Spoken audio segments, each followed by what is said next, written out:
Welcome back. I'm still at the cemetery here near Smith Center, Kansas, and I want to take an opportunity to discuss with you the Gulf War syndrome.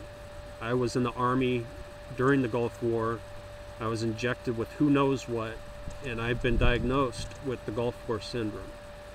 The Gulf War syndrome, as I understand it, is a toxic combination of chemicals and drugs that are injected or were injected and have resulted in tens of thousands of not only illnesses but also deaths. The Gulf War syndrome was not really recognized, especially by me, until I started doing some research. What prompted that research was a pain doctor I saw who said she had seen a lot of my symptoms immediately after and for several years after the Gulf War, when she worked at the veterans hospitals.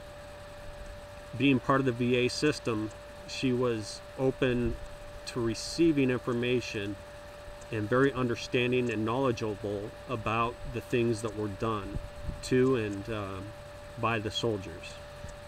I still don't know to this day, with all the research I've done, what was in those shots, those vaccines that they gave me to protect me from supposed chemical warfare. I am an ardent patriot, but I disagree with many of the things our government has done. And the vaccines I was forced to take are terminal, or they've resulted in terminal issues that society really doesn't acknowledge or recognize or understand.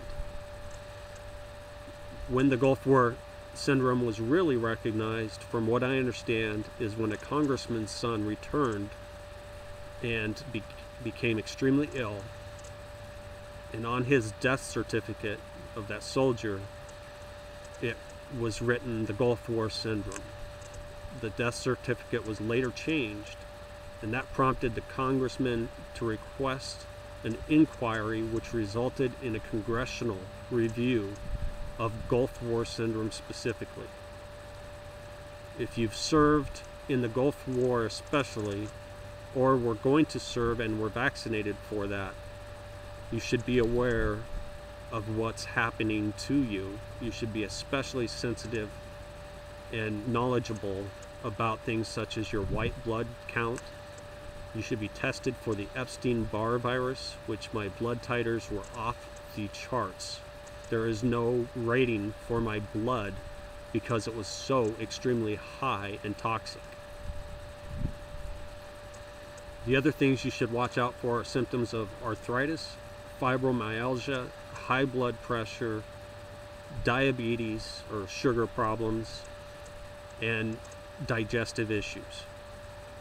These are all things that I've been able to trace back in my life to my time serving in the military and after I've gotten those injections. I was extremely healthy until the time period that I got those injections and started developing issues, and then about 12 months later I got extremely ill, and I've been fighting those illnesses ever since.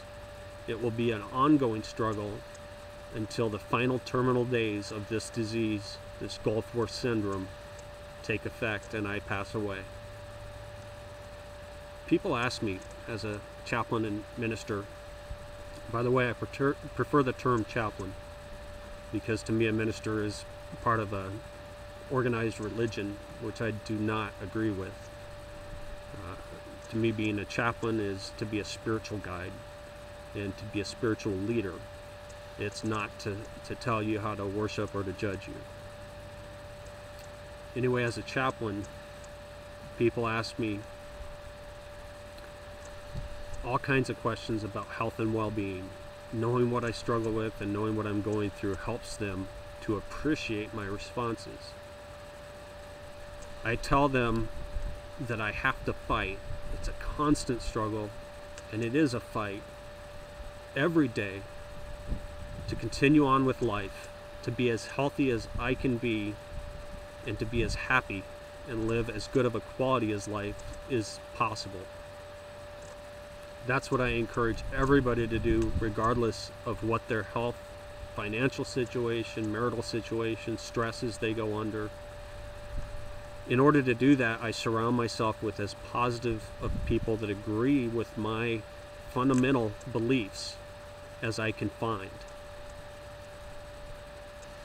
Part of healing or struggling with the Gulf War syndrome are the mental aspects of it. The depression, the anxiety. What they've come to understand is a bipolar type disorder, as those chemicals have attacked my brain and have a direct impact on my daily beliefs and emotions, my practices of thought. In that aspect, there are medications that can help with that.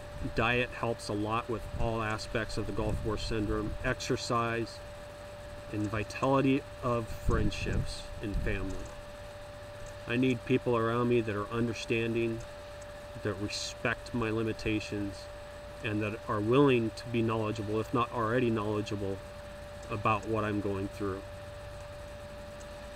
I hope if you know somebody that served in the Gulf War, or if you served in the Gulf War, you'll take the time to be considerate and understanding of these issues. Pass on the information that this is a real disease. Now, several thousands of people have been diagnosed and treated for the Gulf War syndrome. A lot of people have died from it, and a few have been documented as their death was from the Gulf War syndrome. In voting, I hope you'll take into consideration, if you ever have an opportunity, which you do, you can send letters, you can go to public forums, and you can ask questions about people's view on the Gulf War syndrome, about the treatment of veterans, the medical care specifically for veterans, and what their views are on basically forced injections during warfare, during peacetime.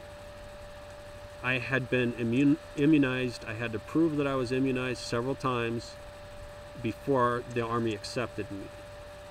Once I was in the Army, I received all of my childhood vaccines all over again. When I was stationed or being transported to Europe, when I was out processing from the United States and heading to Germany, they gave me several vaccines. When I got to Germany and was preparing for the Gulf War for deployment, they gave me more vaccinations. All of these vaccinations are toxic. You should be aware of that. You should be sensitive to that and carefully consider, from a spiritual aspect, a physical aspect, and a health and well-being overall nature, are these toxins acceptable? Thanks for your time. God bless you. And I'll see you in my other videos.